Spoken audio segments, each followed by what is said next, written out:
ఈ liquor scam కేసులో మనకు స్పష్టమవుతుంది ఏమేమి భవిష్యత్తులో ఇది ఇంకేమేమి మలుపులు వస్తాయి, హైకోర్టు ఏం చెప్తుంది, దాని మీద మనం ముందే వ్యాఖ్యానాలు చేయలేం. కానీ తప్పకుండా ప్రభుత్వం ఇచ్చినటువంటి హైప్కు మటుకు కొంచెం ఎదురు దెబ్బ తగిలిందని చెప్పాలి. దర్యాప్తు సిట్ వేశారు, పైగా సిట్ వేసి చాలా విషయాలు బయటపెట్టి వివరంగా, ఎంత వివరంగా వచ్చిందో బహుశా ఇటీవల కాలంలో చాలా వివరంగా వచ్చిన దాంట్లో ఇది ఒకటి.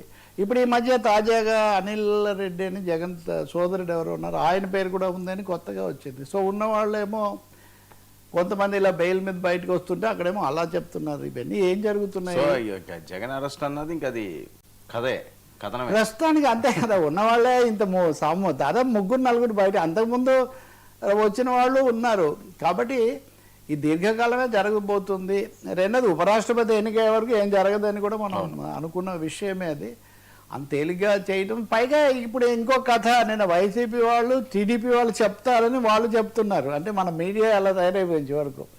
ఏమంటే వీళ్ళని విడుదల చేయటం కూడా ఒక ఇదే, నన్ను అరెస్ట్ చేస్తే దానివల్ల సానుభూతి పొందాలని జగన్ చూస్తున్నారు. అందుకని అవకాశం లేకుండా ఉన్న వాళ్ళనే విడిచిపెట్టేస్తే ఇంకా ఆయన సానుభూతి పొందలేరని. ఇవన్నీ కథలు ఎలా ఉన్నా సరే it's a political legal set back